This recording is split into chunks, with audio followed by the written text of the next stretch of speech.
E aí pessoal, tudo bom? Meu nome é Ricardo e eu vou dar uma aula para vocês do cursinho Voo e Alto de regência e crase. Primeiramente, vamos explicar o que significa regência. Regência é a relação entre dois termos, quando um é o regente e o outro é o regido. O regente é o termo principal e ele que pede pelo regido. O termo regido, que é o complemento do regente, não faz sentido sem o regente na oração. Então é uma relação onde esses dois termos se completam e esse não faz sentido sem o outro. Certo? Existem dois tipos de regência. A regência nominal e a regência verbal. A regência nominal é quando o termo regente é um advérbio, um adjetivo ou um substantivo. Ou seja, ele é um nome. E a regência verbal é quando o termo regente é um verbo. Eu peguei alguns exemplos aqui para a gente entender como funciona e o que é o regente e o que é o regido numa frase. Então, o primeiro exemplo diz: eu estava obcecado pelo filme. Eu estava obcecado pelo filme. O termo regente da oração, ou a regência do termo obcecado, pede pela proposição pelo, ou por. Então, nesse caso, o termo obcecado é o regente e o termo pelo é o regido. Essa regência é uma regência nominal, porque o termo que pede pela proposição é um nome, é o adjetivo obcecado. Agora, no exemplo 2, ele fala: ele precisa de carinho. A preposição aqui é de, e o nome, ou o verbo que pede essa preposição, é precisa. Quem precisa de alguma coisa precisa de alguma coisa, né? Tem a preposição. Então, esse é o nosso termo regente e esse é o nosso termo regido. Essa regência é uma regência verbal, porque o termo que pede pelo nome é o verbo precisa, precisar. O exemplo 3 diz: gostava de flores. Quem gosta, gosta de alguma coisa. Então, o regente é gostar, porque ele que pede pela preposição de, o regido. E, como gostar é um verbo, no caso aqui conjugado no passado, então é uma regência verbal. E por último, estou satisfeito com ela. A gente vê que o com está com esse satisfeito aqui. Quem está satisfeito com alguma coisa. Então, esse é o termo regente e esse é o termo regido. Satisfeito não é um verbo, é um nome, é um adjetivo. Então, portanto, essa é uma regência verbal. É isso. Regência é a relação entre dois termos e um deles é o principal, o regente, e o outro é o complemento. Então, pessoal, agora a gente vai para a parte de crase da aula. O que é crase? A crase é uma figura da língua portuguesa marcada pelo acento grave, que é esse acento aqui, trazido para cá, ao contrário do acento agudo, e ela é a união do artigo definido a ou as com a preposição a. Ou seja, quando a gente fala que eu fui à escola, a gente está subentendendo aqui que eu tenho um fui a algum lugar, a preposição a, e esse algum lugar é a escola, o artigo a, e a gente junta eles e forma uma crase.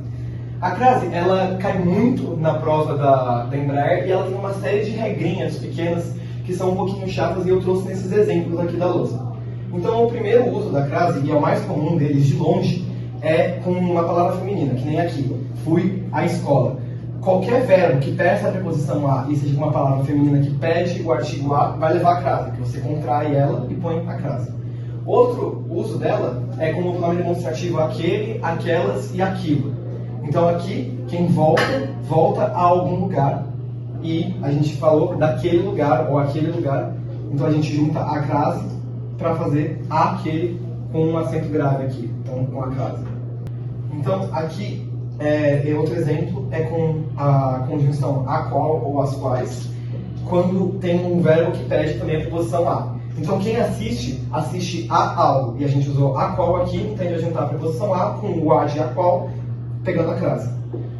Outro uso é com conjunções tipo à noite, às pressas, à tarde no feminino, que pede crase. Então se ele chegou às pressas, vai levar crase. Chegou à noite, leva crase. Etc. O outro uso, outro bem comum também, é com horas, quando as horas estão numeradas assim.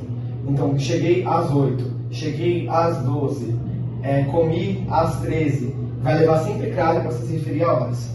E um outro uso obrigatório é quando você está falando da terra ou da casa de alguém de específico. Ou seja, tem que ser algo que está definido, não é só uma terra, é uma terra específica. No caso aqui, cheguei à minha terra que cresci, é a terra específica que a pessoa cresceu. Ou, cheguei à casa dos meus pais, é a casa específica que a pessoa cresceu. E esse A de chegar sempre vai ter crase também. Agora, os usos proibidos, onde você nunca pode usar crase em hipótese alguma. O primeiro é antes de verbo. Você nunca vai usar crase, não importa se o verbo pede a preposição, você nunca vai usar crase antes de verbo, porque o verbo não pede o artigo A. Então, ela começou a estudar, não pede artigo A, o A vai ficar como preposição. Outro uso proibido é sempre antes de uma, ele ou ela. Porque uma, ele ou ela não pedem artigos que já são artigos. No caso aqui é um artigo indefinido, esses dois são pronomes pessoais.